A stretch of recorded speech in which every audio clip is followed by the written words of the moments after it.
नुकसान कौन उठा रहा है? गरीब उठा रहा है।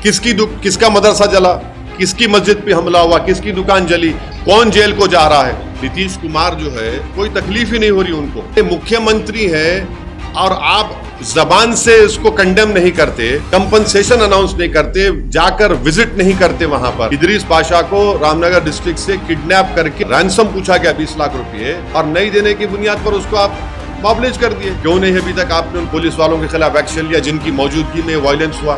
बात है 3 राज्यों में रामनवमी के दिन और उसके बाद से हिंसा देखी जा रही है। बंगाल में तो अभी भी स्ट्रीट फूड हिंसाओं का दौर जारी है। वहाँ की सरकार बोलती है बीजेपी का हाथ है, बीजेपी कहती है वहाँ की सरकार अपीसमेंट पॉलिटिक्स कर रही है। इस पूरे मामले पे आपका क्या रुख है? जहाँ कहीं भी हिंसा या वायलेंस होती है उसकी जिम्मेदारी वहाँ के स्टेट गवर्नमेंट पर आयद होती है। ये उनकी नाकामी है कि उन्होंने उस वायलेंस को रोका नहीं, और साथ ही साथ ये उन लोगों का भी उसमें इन्वॉल्वमेंट होता है जो अगर कोई प्रोसेशन निकालते हैं और वो प्रोसेशन में वायलेंस होता है तो जो ऑर्गेनाइजर्स है उनकी भी जिम्मेदारी उस पर आयद होती है कि उन्होंने उस वायलेंस को रोका नहीं बल्कि उसको आगे बढ़ाया भी।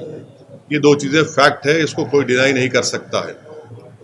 और तीसरी बात यह है कि जो कुछ बिहार में हुआ है, बिहार शरीफ में, जहां पर एक 100 साला मदरसे अजीज़िया को जला दिया गया, एक मस्जिद के मीनार को डैमेज किया गया और वहां पर एक टारगेटेड मुस्लिम माइनॉरिटी के दुकानों को निशाना बनाया गया, इससे साफ जाहिर है कि इसमें बहुत बड़ी प्लानिंग हुई है।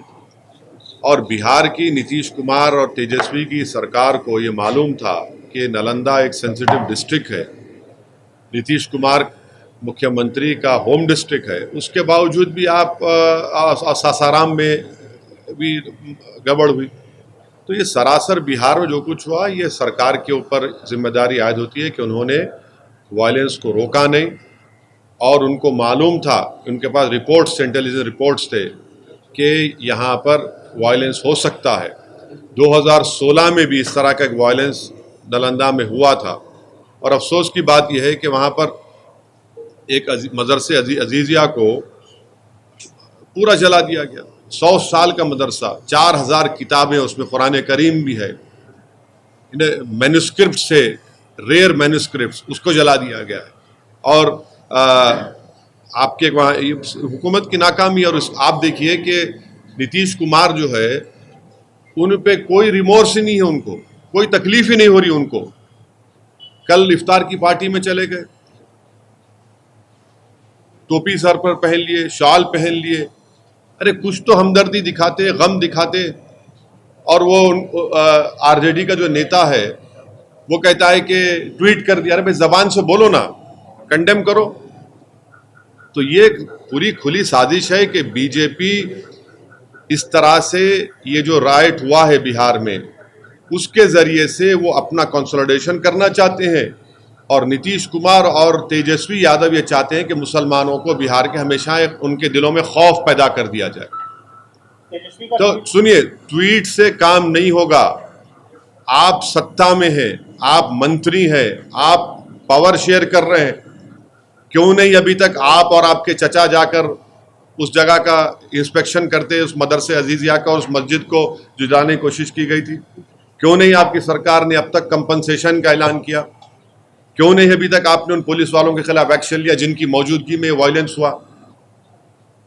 क्यों नहीं आप ये अरेस्टिंग जो लोग किए कर रहे हैं? ये तो इनकी नाकामी है, बिल्कुल सरासर इनकी नाकामी है, और हम कंडेम करते हैं। और देश के होम मिनिस्टर बोलते हैं कि उल्टा लटका देंगे अगर उनकी सरकार होती। तो फिर वडोदरा में क्या हुआ? उल्टा लटका देंगे तो कर्नाटका में इदरीस पाशा को जिसने मारा उसको उल्टा लटकाएंगे होम मिनिस्टर साहब। कर्नाटका में आपकी सरकार है ना, आपका मुख्यमंत्री है। इदरीस पाशा को रामनगर डिस्ट्रिक्ट से किडनैप करके 20 लाख रुपए रैंसम पूछा गया, 20 लाख रुपए, और नहीं देने की बुनियाद पर उसको आप मोबिलाइज कर दिए, उसको उल्टा लटकाएंगे। जुनैद नसीर को हरियाणा में मार दिए ले जाकर, क्या होम मिनिस्टर अमित शाह उन जो मारने वालों को उल्टा लटकाएंगे? ये कौन सा ये बात करते हैं कि देखिए बीजेपी आतंक कर रही है, अब आप हमारे साथ रहिए? और वहां पर बीजेपी क्या करती है कि मेजॉरिटी कम्युनिटी को बोलते देखिए आप अनसेफ हैं। तो दोनों का सियासी फायदा हो रहा है। नुकसान कौन उठा रहा है? गरीब उठा रहा है। किसका मदरसा जला, किसकी मस्जिद पे हमला हुआ, किसकी दुकान जली, कौन जेल को जा रहा है। यानी मुख्यमंत्री है और आप जबान से इसको कंडेम नहीं करते, ट्वीट करते हैं उनके अलायंस पार्टनर, इफ्तार की दावत कल खाते हैं, खजूर खाते हैं, कंपनसेशन अनाउंस नहीं करते, जाकर विजिट नहीं करते, वहां पर कुछ नहीं करते, क्योंकि मालूम ये कहां जाएगा बिहार का मुसलमान हमको छोड़कर। आप जाके मिलेंगे? बिल्कुल। देखिए, जिस दिन मैं सत्ता में आऊंगा वो सवाल करिए मेरे से आप। मैं सत्ता में नहीं हूं।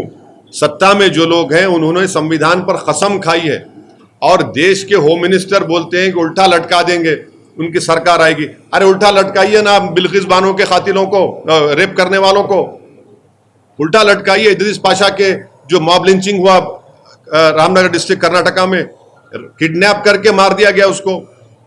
जुनैद नसीर के मारने वालों को उल्टा लटकाइए। अमित शाह साहब क्यों नहीं लटकाते आप एक तरफा क्यों बात करते हैं?